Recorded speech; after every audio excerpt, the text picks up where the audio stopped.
Because I do not have a lot of topics over the top of my head, but I still have to create this content because I have to keep this game going on. So I will ask ChatGPT about 5 things, 5 topics that I should create content on, and I'll just record it over here. Hey ChatGPT, tell me 5 topics that I should create content on.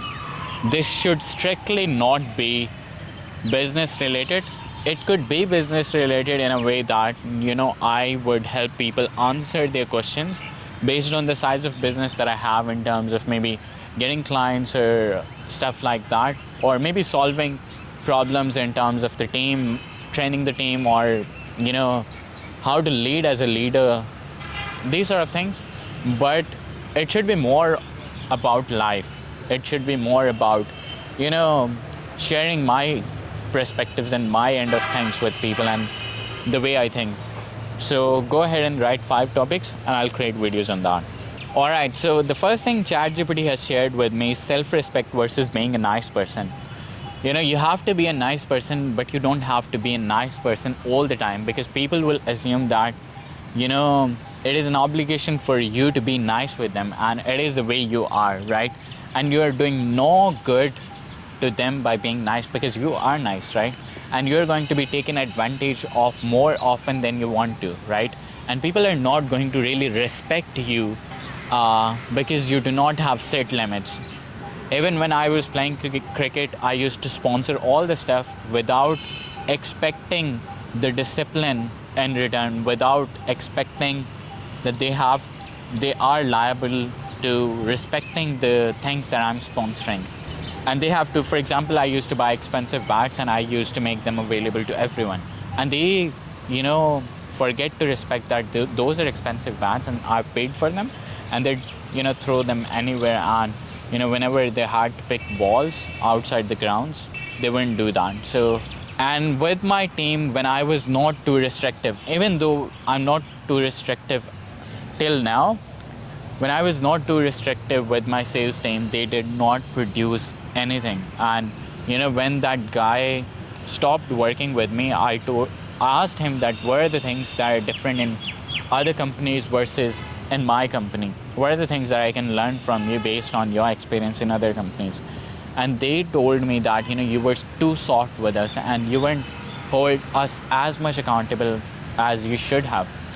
And being nice, even when you are being nice in client meetings, they wouldn't respect your time, they wouldn't respect your skill set, and they wouldn't respect the sort of change that you can bring for them. So you have to respect yourself, you have to respect the limits, you have to set limits, and you have to make them respect you being nice with them. So there should be a balance between self-respect versus you being too nice. So that is a good topic. The other topic is why most people make decisions based on comfort, not truth. This is super, super good. This is the juiciest stuff, right? ChatGPT is now giving me topics based on my personality. Actually, this is what is happening with people all the time. They have trained their mind to be addicted to comfort, right? Whenever someone is questioning their habits, questioning their decision-making process, and that is challenging their comfort, they're going to be uncomfortable and they're going to protect their comfort, they're going to protect their decision-making, and they won't change themselves because they're so addicted to comfort. They are so addicted with their habits that make them comfortable, right? Whenever, for example, in business, if I'm asking someone to be honest, if I'm asking someone to be transparent, and if I'm asking someone to offer money back guarantees, refund guarantees, they won't do that. They do not even realize how good these things can be in their business, right?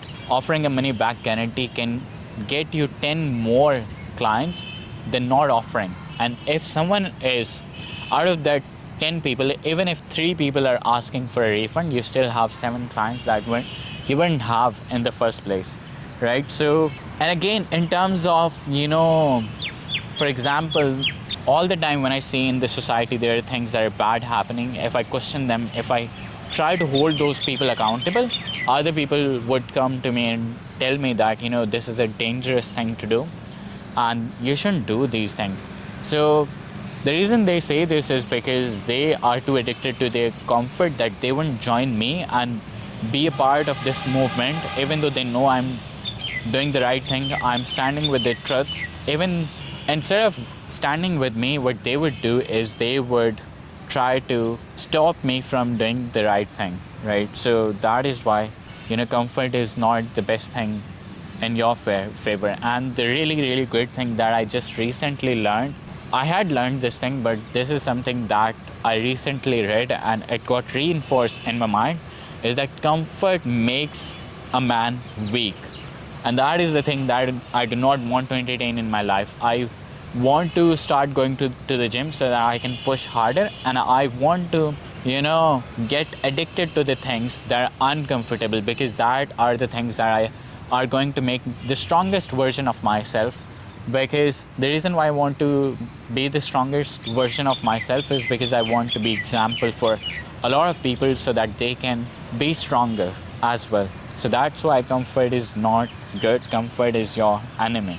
Why responsibility actually means in modern life. Responsibility in modern life. So for example, responsibility in modern life means that you do not have to run the rat race. You do not have to live in the rat race.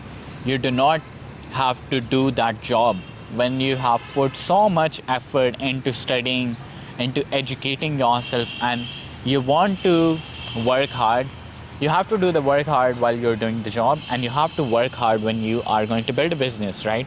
Building a business, while that might sound unpredictable to you, if you're putting the same amount of effort into building a business that you'd have put into doing the job, you would have received way better returns, and you'd have hired a lot of people, and you would have raised the competitiveness in the society. And whenever competition increases in a society, that is a healthy thing, that is a productive thing. Because when competition increases, the society gets better, the accountability increase, and there are a lot of good people that makes the society good because of competition. The difference between being busy and being useful, that is again a really, really good topic. Being busy, for example, you are being busy continuously educating yourself, continuously acquiring new information, when that information is not even going to be implemented in your life. So there is no point of acquiring information when you cannot implement that information. You should acquire the information that is implementable, because implementation is going to take you to the next level and make you progress in terms of your personality, in terms of business, and in terms of all the things. So, they say look busy, do nothing. So you might be checking a lot of these different things. So you might be micromanaging your team. And you would say, I'm busy, I'm managing my team, I'm seeing where are the things that they're doing. Instead of you micromanaging them, you could have built systems that they'd have to follow, and you would receive a better outcome than you micromanaging them. So micromanaging is not being busy, but that is being useless. So building systems is being useful. I cannot go in depth in terms of this stuff, because it's getting darker and Maghrib is near, and I have to do the iftar. The silent cost of weak standards.